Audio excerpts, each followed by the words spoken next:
Hello everyone, welcome back to this channel. आज की इस वीडियो में मैं आपके साथ क्लास 1 के बच्चों के लिए पार्ट ऑफ कंप्यूटर टॉपिक से रिलेटेड कुछ वर्कशीट शेयर करने जा रही हूँ। इन टॉपिक्स को आप बच्चों को इस तरह से वर्कशीट बना के ईजिली घर पे प्रैक्टिस करवा सकते हैं। वीडियो को पूरा एंड तक देखें। वीडियो अगर आपको हेल्पफुल लगे तो प्लीज इस वीडियो को लाइक करें। अगर आप चैनल पे नए हैं तो सब्सक्राइब करके वीडियो को शेयर जरूर करें। Here is the first question, tick the correct answer. यहाँ पे बच्चों को कुछ ऑब्जेक्टिव क्वेश्चंस दिए गए हैं जिनके बच्चों को क्वेश्चंस को पढ़ते हुए करेक्ट ऑप्शन को टिक करना है। जैसे पहला क्वेश्चन है, which one of this is not a part of computer. इनमें से दिए गए ऑप्शन में से कौन सा ऐसा पार्ट है जो कंप्यूटर का पार्ट नहीं है। जैसे मॉनिटर, सीपीयू, मोबाइल फोन। तो मॉनिटर और सीपीयू कंप्यूटर के पार्ट है लेकिन मोबाइल फोन कंप्यूटर का पार्ट नहीं है, तो ये आंसर करेक्ट है, इसे टिक करना है। उसी तरह से नेक्स्ट है, pen drive is also called a monitor, flash drive और माउस। सो पेन ड्राइव को हम और क्या कहते हैं? ऑप्शन बी, फ्लैश ड्राइव, तो इसे टिक करना है। उसी तरह से नेक्स्ट है, a printer is fix to a computer using अ।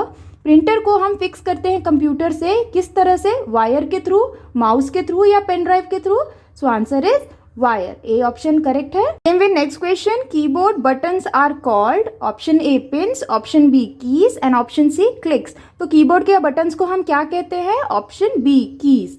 उसी तरह से नेक्स्ट क्वेश्चन है, dash is called the brain of the computer. तो कंप्यूटर का जो ब्रेन ऑफ कंप्यूटर है वो कौन सा है? Option A monitor, option B keyboard या option C CPU. So CPU, CPU को हम ब्रेन ऑफ कंप्यूटर कहते हैं, तो option C is the correct one. उसी तरह से नेक्स्ट है, a computer is use to send and receive what. हम कंप्यूटर को यूज करते हैं सेंड और रिसीव करने के लिए क्या? गेम्स, मैसेज या sums. So we use computer to send and receive messages, तो option B is the correct one. तो इस तरह के क्वेश्चंस बच्चों को दिए जाते हैं कंप्यूटर, पार्ट्स ऑफ कंप्यूटर का जब टॉपिक पढ़ाया जाता है, तो आप इस तरह से बच्चों को ऑब्जेक्टिव क्वेश्चन से रिलेटेड बच्चों को घर पे प्रैक्टिस करवा सकते हैं। Next question, write T for true statement and F for false statement. यहाँ पे बच्चों को ट्रू एंड फॉल्स से रिलेटेड क्वेश्चंस दिए गए हैं जिनमें बच्चों को स्टेटमेंट्स को पढ़ना है और जो स्टेटमेंट करेक्ट है वहाँ टी लिखना है बॉक्स में, और जो भी स्टेटमेंट रॉन्ग है वहाँ पे एफ लिखते हुए वर्कशीट को कंप्लीट करना है। जैसे पहला है, you see pictures on a monitor. यहाँ पे बोला गया है कि जो पिक्चर्स होते हैं वो हम मॉनिटर पे देखते हैं, ये स्टेटमेंट करेक्ट है, सो यस, तो यहाँ पे लिखना है टी। उसी तरह से नेक्स्ट है, a pen drive is use to store files. हम पेन ड्राइव का यूज करते हैं फाइल्स को स्टोर करने के लिए, क्या ये स्टेटमेंट करेक्ट है? यस, तो यहाँ लिखना है टी। उसी तरह से नेक्स्ट है, अ CPU is called the heart of a computer. क्या हम सीपीयू को हार्ट ऑफ अ कंप्यूटर बोलते हैं? नो, सीपीयू को हम ब्रेन ऑफ कंप्यूटर बोलते हैं, तो ये स्टेटमेंट करेक्ट रॉन्ग है, तो इसे एफ लिखना है। उसी तरह से नेक्स्ट क्वेश्चन है, a printer is use to type letters. क्या हम प्रिंटर का यूज करते हैं टाइप लेटर्स, यानी लेटर्स को टाइप करने के लिए? सो ये स्टेटमेंट रॉन्ग है, तो यहाँ पे लिखना है एफ। उसी तरह से नेक्स्ट है, a mouse is use to click, drag and draw. Mouse का हम यूज क्लिक, ड्रैग और ड्रॉ करने के लिए करते हैं, तो क्या ये स्टेटमेंट करेक्ट है? यस, तो यहाँ लिखना है टी। तो इस तरह से आप भी बच्चों को ट्रू एंड फॉल्स से रिलेटेड स्टेटमेंट्स लिखते हुए बच्चों को इजीली एक्सप्लेन कर सकते हैं और प्रैक्टिस करवा सकते हैं। Next question, draw lines to match the parts of computer. बच्चों को पार्ट्स ऑफ कंप्यूटर पढ़ाने के बाद बच्चों को कुछ इस तरह की वर्कशीट दी जाती है जिसमें बच्चों को देखिए आप यहाँ पे कंप्यूटर से रिलेटेड पार्ट्स ऑफ कंप्यूटर बना के दिए गए हैं और नीचे उनसे रिलेटेड जो पार्ट्स ऑफ कंप्यूटर के नेम है वो मेंशन किए गए हैं। अब बच्चों को करेक्ट पार्ट को आइडेंटिफाई करते हुए करेक्ट नेम के साथ मैच करना है। जैसे पहला है मॉनिटर, तो मॉनिटर कहाँ है? दिस इज मॉनिटर, तो बच्चों को इसे एक लाइन ड्रॉ करते हुए मैच करना है। उसी तरह से CPU, where is CPU? This is a CPU, तो बच्चों को इसे मैच करना है। सेम वे कीबोर्ड कहाँ है? दिस इज अ कीबोर्ड, तो इसे मैच करेंगे। उसी तरह से ये है प्रिंटर, तो where is printer? Printer is this one, तो इसको लाइन ड्रॉ करते हुए मैच करना है। And where is mouse? So mouse is here. So इस तरह से बच्चों को आप भी मैचिंग की वर्कशीट देते हुए बच्चों को ईजिली कौन कौन से पार्ट किस तरह से दिखते हैं और उनकी स्पेलिंग ईजिली आप बच्चों को इस तरह से लर्न करवा सकते हैं। Here is the next question, complete the missing letters। यहाँ पे बच्चों को अलग अलग पार्ट्स ऑफ कंप्यूटर से रिलेटेड जो वर्ड्स होते हैं वो वर्ड्स दिए गए हैं जिनके जो लेटर्स हैं वो मिसिंग है। बच्चों को आइडेंटिफाई करना है कि कौन से पार्ट ऑफ कंप्यूटर के वर्ड्स हैं और उसे फिल करना है। जैसे पहला है P dash dash N dash dash R, तो ये कौन से पार्ट ऑफ कंप्यूटर की बात हो रही है? प्रिंटर, तो यहाँ लिखना है PRINTER, प्रिंटर। उसी तरह से नेक्स्ट है M dash dash S dash, तो ये है माउस, MOUSE, माउस। उसी तरह से नेक्स्ट है C dash U is CPU। Same way next है S dash dash N dash dash R, तो ये कौन सा पार्ट है? Scanner, SCANNER, scanner. उसी तरह से नेक्स्ट है KEY YBOARD कीबोर्ड।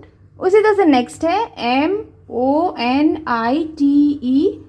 मॉनिटर। तो इस तरह की वर्कशीट आप भी बच्चों को बना के दें, जिससे कि बच्चों को जो स्पेलिंग्स है उसे लर्न करने में और उसे कॉन्फिडेंटली याद रखने में आसानी हो। तो ये काफ़ी अच्छी वर्कशीट है, आप इस तरह से बच्चों को प्रैक्टिस करवा सकते हैं। Here is the next question, fill in the blanks with correct word. यहाँ पे बच्चों को हेल्प बॉक्स में कुछ वर्ड्स दिए गए हैं।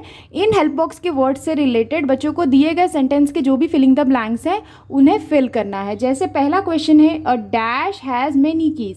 सो what has many keys? Keyboard. So यहाँ लिखना है a keyboard has many keys, इस तरह से।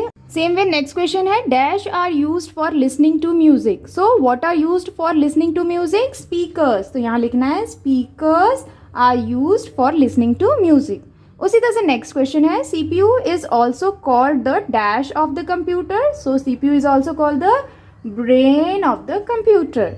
Next question, a computer cannot be used to dash food. So a computer cannot be used to cook food. तो यहाँ आ जाएगा cook. उसी तरह से नेक्स्ट है, you see pictures and words on the dash. हम कहाँ देख सकते हैं pictures and words को? On a monitor. तो यहाँ लिखेंगे on a monitor. Same way next question है, a computer is very useful. A computer is a very useful machine. तो यहाँ आ जाएगा machine. Same way next question, a dash helps to draw pictures on the monitor. तो क्या help करता है draw करने के लिए मॉनिटर पे pictures? Mouse. A mouse help us to draw pictures on a monitor. तो इस तरह से बच्चों को समझना है। Same way next question, a dash is use to print text and pictures on a paper. तो हम क्या यूज करते हैं प्रिंट करने के लिए text and pictures on the paper? Printer. तो यहाँ लिखना है a printer is use to print text and pictures on a paper. उसी तरह से नेक्स्ट क्वेश्चन है, a dash is use to send emails. हम ईमेल्स किसके थ्रू सेंड करते हैं? कंप्यूटर के through. So a computer is use to send emails.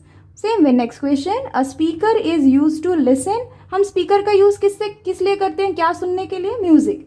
So a speaker is use to listen to music. तो इस तरह से बच्चों को फिलिंग द ब्लैंक से रिलेटेड क्वेश्चंस दिए जाते हैं, जो आप बच्चों को इस तरह से घर पे प्रैक्टिस करवा सकते हैं। Next question, answer the following questions. यहाँ पे बच्चों को क्वेश्चंस दिए गए हैं जिनके बच्चों को आंसर करने हैं। जैसे पहला क्वेश्चन है, what are the main part of computer.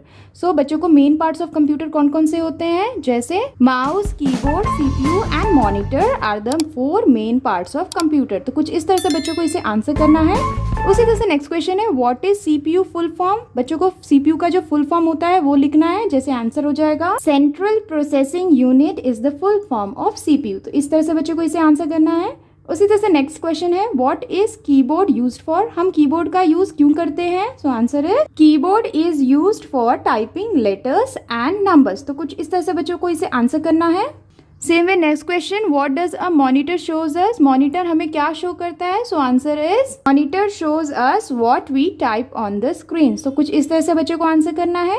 उसी तरह से नेक्स्ट क्वेश्चन है, how many buttons are there on a mouse. Mouse में कितने बटन्स होते हैं? बच्चों को उसका आंसर देना है। जैसे there are 2 buttons on a mouse. तो कुछ इस तरह से बच्चों को क्वेश्चंस के आंसर देते हुए इस वर्कशीट को कंप्लीट करना है। इस तरह के भी क्वेश्चंस बच्चों को दिए जाते हैं जिससे बच्चों को आंसर करने होते हैं। तो आप इस तरह से भी बच्चों को घर पे प्रैक्टिस करवा सकते हैं। That's all for today's videos friends. I hope कि आपके बच्चों के लिए ये पार्ट ऑफ कंप्यूटर टॉपिक से रिलेटेड वर्कशीट हेल्पफुल रही होंगी। अगर आपको ये वीडियो हेल्पफुल लगे अपने बच्चों के लिए तो प्लीज़ इस वीडियो को लाइक करें। चैनल पे अगर आप नए हैं तो सब्सक्राइब करना ना भूलें। मिलती हूँ आपसे नेक्स्ट वर्कशीट के साथ। तब तक के लिए take care and bye bye.